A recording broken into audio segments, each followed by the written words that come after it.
हम बार बार गोल बनाते हैं और उसे अचीव करने में बार बार फेल हो जाते हैं। फिर चाहे वो किसी एग्जाम को क्लियर करना हो या अपने फिटनेस पे काम करना हो या फिर किसी भी काम को कंप्लीट करना हो, हमारे सामने सबसे पहला ऑब्स्टिकल आता है प्रोक्रास्टिनेशन। तो आज हम डेरेक स्प्रॉक्स की बुक डू इट टुडे से सीखेंगे कि हम कैसे प्रोक्रास्टिनेशन की समस्या से निजात पाएं और अपने प्रोडक्टिविटी को कैसे इंक्रीज करें।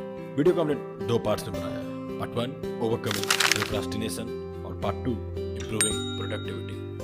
So part 1 overcoming procrastination.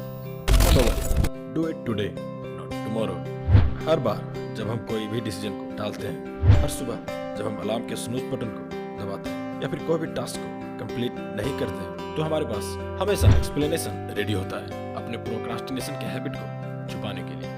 हम खुद को बोलते हैं अभी थोड़ा टायर्ड है, कल करेंगे, या फिर एक दिन में क्या फर्क पड़ता है। राइट, हम लोग अक्सर एक प्रोडक्टिविटी टिप्स की तलाश में होते हैं जो हमारे प्रॉब्लम्स को दूर कर देगा। पर इसका यह भी मतलब है कि हम हमारे लैक ऑफ प्रोडक्टिविटी के बजाय एक्सटर्नल फैक्टर पर ब्लेम डालते हैं। लाइक मैंने मेरा स्मार्टफोन मुझे पढ़ने नहीं देता। बिलीव इट और नॉट, प्रोक्रास्टिनेशन हमारे मन के अंदर की लड़ाई है और ये कोई न्यू प्रॉब्लम नहीं है हमारे लिए। ये प्राचीन समय से इंसानों के पीछे पड़ी है। ये एक टाइमलेस प्रॉब्लम है। तो जब भी आपको प्रोक्रास्टिनेशन का ख्याल आए, आप खुद को याद दिलाएं, डू इट टुडे।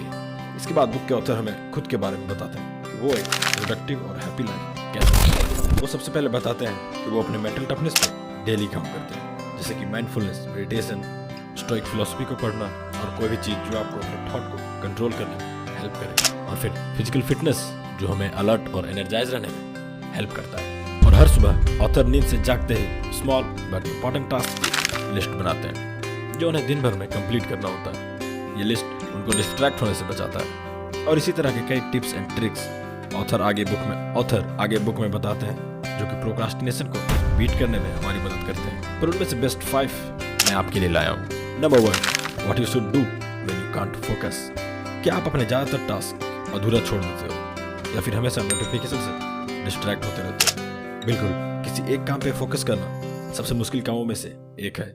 हमेशा आपको कुछ न कुछ इंटरप्ट कर ही देता है। एक friend, Insta reels, YouTube shorts. हाँ, आप इन सबको ब्लेम कर सकते हैं, पर आप और हम दोनों जानते हैं कि ये सारी चीजें आपको तब तक इंटरप्ट नहीं कर सकती जब तक आप इनको परमिशन नहीं देते। दिस मीन्स हर बार जब आप अपने काम में फोकस नहीं होते, आप इन बाहरी चीजों को परमिशन दे रहे होते हो आपको डिस्ट्रैक्ट करने के लिए। सो आप अपने फोकस को बढ़ाने के लिए 2 रूल्स अपना सकते हैं। Rule number 1 eliminate. हर दिन हम कई आइडियाज को अपने ब्रेन में इकट्ठा कर लेते हैं क्योंकि हम इंटरनेट की वजह से काफी एक्सपोज्ड हैं और हर कोई हमें कुछ न कुछ एडवाइस दे ही रहा है। फॉर एग्जाम्पल, कोई आपको जिम ज्वाइन करने की सलाह दे रहा है तो कोई आपको हर वीक एक बुक पढ़ने की सलाह दे रहा है। और इस तरह के आइडियाज से हमारा ब्रेन ओवरलोड हो जाता है जो फिर हमारे ब्रेन के स्पीड को स्लो कर देता है और फिर हमें फोकस करने में डिफिकल्टी पैदा होता है। और इसे एक चाइनीज प्रभाव अच्छी तरह से समझाता है कि अगर आप एक ही समय पर 2 रैबिट्स को पकड़ने की कोशिश करोगे तो आपके हाथ एक भी नहीं लगेगा। तो आप अपने आप से पूछिए कि मैं अपने डेली लाइफ से क्या एलिमिनेट कर सकता हूँ अपने लाइफ को सिंपल बनाने के लिए और इजी टू फोकस बनाने के लिए। और इसके प्राइम एग्जांपल हैं एप्पल फाउंडर स्टीव जॉब्स और फेसबुक फाउंडर मार्क जकरबर्ग, जो हर दिन सेम कलर के कपड़े पहनते हैं अपने लाइफ को सिंपल रखने के लिए, जो उन्हें फिर अपने वर्क में फोकस करने में हेल्प करता है। Rule 2 think of past success. Past के सक्सेस और हैप्पी मोमेंट के बारे में दोबारा सोचने से हमारे ब्रेन में सेरोटोनिन का प्रोडक्शन बढ़ जाता है जो कि डिप्रेशन को कम करता है, मूड को स्टेबल रखता है और एंग्जाइटी को कंट्रोल करता है। और जब भी हमारे ब्रेन में सेरोटोनिन का लेवल कम होता है, हमारे लिए फोकस करना काफी डिफिकल्ट हो जाता है। Number 3 kill your procrastination habit. जब भी हम किसी टास्क पे काम करना स्टार्ट करते हैं तो स्टार्टिंग में काफी एक्साइटेड होते हैं, पर कुछ समय बीतने के बाद हम सोचते हैं चलो थोड़ा न्यूज देख लेते हैं। और ये हैबिट हमेशा 1 थिंग से स्टार्ट होता है, फिर 1 यूट्यूब वीडियो और दूसरा, और सडनली आपको पता चलता है कि 5 घंटे बीत गए और ये एक हमारी हैबिट बन गई है। और अगर आपको ये हैबिट तोड़नी है तो आपको एक सिस्टम चाहिए, जैसे कि self imposed deadline, working in interval, healthy diet. Self imposed deadline task को जल्दी कंप्लीट करने की अर्जेंसी पैदा करता है। वर्किंग इन इंटरवल आपका फोकस इंक्रीज करेगा। हेल्दी डाइट आपको ऑल डे एनर्जी देगा। Number 4 habits of unproductive people you don't want to copy. हम जाने अनजाने में कई ऐसी हैबिट्स बना लेते हैं जो हमारे प्रोडक्टिविटी को बुरी तरह से इफेक्ट करता है, जिससे हमें दूर रहना चाहिए। Habit 1 worry too much. English में एक कहावत है, people suffer more in their imagination than they suffer in reality. इसका मतलब लोग रियलिटी से ज्यादा अपने इमेजिनेशन में सफर करते हैं। अगर मैं एग्जाम में फेल हो गया तो, अगर मेरी जॉब नहीं लगी तो मैं क्या करूंगा। और इसी तरह से लोग खुद को ओवर थिंकिंग के जाल में फंसाकर एंग्जाइटी का शिकार होते हैं। So please don't worry too much. Habit 2, mindlessly browsing social media. Social media आज हमारी जिंदगी का एक हिस्सा बन गया है और कहीं ना कहीं ये हमारे प्रोडक्टिविटी का प्राइम एनिमी है। हम स्टार्ट करते हैं फेसबुक से, then YouTube, then Instagram, then WhatsApp and Snapchat. हमें पता ही नहीं चलता कि हम ब्राउज करते करते पूरा दिन कब वेस्ट कर देते हैं, और यही हैबिट हम डेली रिपीट करते हैं। और अगर आप एक प्रोडक्टिव इंसान बनना चाहते हैं तो आप सबसे पहले सोशल मीडिया पर माइंडलेसली ब्राउज करना बंद कीजिए। Habit 3, saying yes. ज्यादातर लोग सामने वाले को नो कहने से डरते हैं। शायद वो उस इंसान को नाराज नहीं करना चाहते, या फिर वो नो कहने में कंफर्टेबल नहीं होते। These things doesn't matter. Matter ये करता है कि अगर आप यस कहते रहोगे हर इंसान को, तो हमेशा किसी और की जिंदगी जियोगे, ना कि अपनी। तो आज से और अभी से नो कहने की आदत डाल लो, क्योंकि हर प्रोडक्टिव इंसान का फुल कंट्रोल होता है अपने टाइम पर, और हमारे पास लिमिटेड टाइम है, तो उसे सोच समझकर खर्च करना चाहिए। Habit 4, hating rules. रूल्स बनते ही हैं तोड़ने के लिए। Rules are meant to be broken. आज ये हमारे सोसाइटी का पॉपुलर स्लोगन है। मोस्ट पीपल हेट रूल्स, क्योंकि वो सोचते हैं कि रूल्स उनको लिमिट करता है। बट कई मायने में रूल्स बड़े काम की चीज होती है। रूल्स हमारे सामने के रास्ते को क्लियर करते हैं कि हमें क्या करना चाहिए और क्या नहीं। और प्रोडक्टिविटी का फर्स्ट रूल है मेक सम रूल, जो कि आपकी लाइफ को सिंपल, इजी लेकिन इफेक्टिव बनाएगा। जैसे कि rule number 1, 30 minute daily exercise करना। Rule number 2, no social media after 8 PM।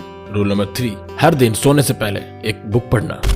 Tip 5, journaling. अगर आप सच में प्रोडक्टिव बनना चाहते हो तो जर्नलिंग आपके लिए द बेस्ट एडवाइस है, क्योंकि इसे वर्ल्ड के बेस्ट थिंकर्स ने प्रमोट किया है। रोमन एम्परर मार्कस ऑरेलियस से लेकर द ग्रेट बेंजामिन फ्रैंकलिन तक ने इसे अपनी प्रोडक्टिविटी के लिए यूज किया है। तो हर दिन अपने बिजी लाइफ के 10 से 20 मिनट जरूर निकालें जर्नलिंग के लिए। आप सिंपल अपने जर्नल में अपने दिन भर क्या क्या किया उसे रिव्यू कर सकते हैं। आप अपने थॉट को इसे ऑर्गेनाइज रख सकते हो। आप नेक्स्ट डे का टू डू लिस्ट लिख सकते हो, और इस तरह आप अपने दिन को ऑर्गेनाइज कर सकते हो, जो आपको ऑर्गेनाइज्ड एंड हैप्पी लाइफ जीने में हेल्प करेगा। So start journaling now.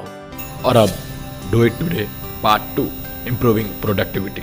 So video के फर्स्ट पार्ट में हमने सीखा कि हम प्रोक्रास्टिनेशन से कैसे छुटकारा पा सकते हैं सिंपल स्टेप्स को फॉलो करके। और अब वीडियो के सेकंड पार्ट में हम अपने प्रोडक्टिविटी को इंप्रूव करना सीखेंगे, कैसे हम कम समय में ज्यादा अचीव कर सकते हैं। और इसके लिए हमें 6 पॉइंट्स का ध्यान रखना होगा। Number 1, perfectionism is destroying your productivity. Perfection एक भ्रम है। No one is perfect. और जो खुद को परफेक्शनिस्ट समझते हैं वो असल में एक प्रोक्रास्टिनेटर होते हैं विथ अ मास्क। वो हमेशा एक परफेक्ट मोमेंट की तलाश में रहते हैं, कभी मिस्टेक नहीं करते, और उनको हमेशा ज्यादा समय चाहिए होता है अपने काम को परफेक्ट बनाने के लिए। परफेक्शनिस्ट खुद के ही दुश्मन होते हैं। इसका ये मतलब बिल्कुल भी नहीं है कि आपके स्टैंडर्ड्स लो होने चाहिए। आपको बस एक मिड पॉइंट को ढूंढना है जो परफेक्शनिज्म और केयरलेसनेस के बीच हो।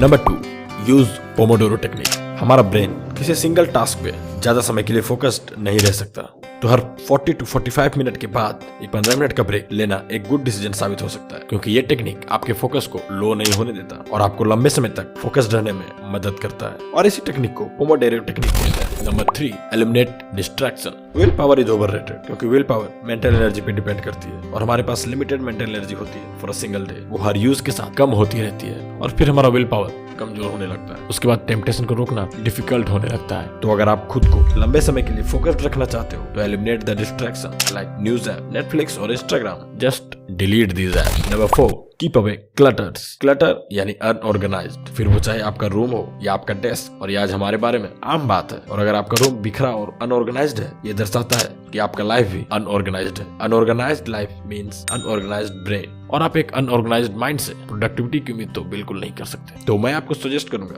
कि आप अपने आसपास के एनवायरनमेंट को सिंपल और क्लीन रखें, और क्लटर को जितना हो सके उतना दूर, क्योंकि एनवायरनमेंट एक की रोल प्ले करता है हमारे प्रोडक्टिविटी। Number 5, create routine. हमारा बार बार डिसीजन लेना ब्रेन पे स्ट्रेस डालता है, और इसीलिए स्ट्रेस से बचने के लिए हमारा ब्रेन कई बार रूटीन या हैबिट डेवलप कर लेता है। शायद ये आपने नोटिस नहीं किया होगा, पर आप हर दिन सेम तरीके से शॉवर और ब्रश करते हो, क्योंकि आपका ब्रेन एक हैबिट डेवलप कर चुका है। तो आप भी अपने लाइफ में रूटीन बनाएं, जो आपके मेंटल स्ट्रेस को कम करेगा और आपका मेंटल एनर्जी इंक्रीज करेगा बाकी कामों को कंप्लीट करने के लिए। Number 6, don't multitask. जब भी आप मल्टीटास्किंग करते हो यानी एक काम के दौरान किसी दूसरे काम पे स्विच करते हो, जैसे कि जब हम पढ़ाई कर रहे होते हैं at the same time WhatsApp और फेसबुक के मैसेजेस भी चेक कर रहे होते हैं। ग्लोरिया मार्क के द्वारा यूनिवर्सिटी ऑफ कैलिफोर्निया के रिसर्च के मुताबिक किसी भी इंटरप्शन के बाद वापस उसी काम पे फोकस लाने में ऑन एन एवरेज 25 मिनट्स लगते हैं, which is a complete waste of time. So multitasking is a myth. It is a complete waste of time.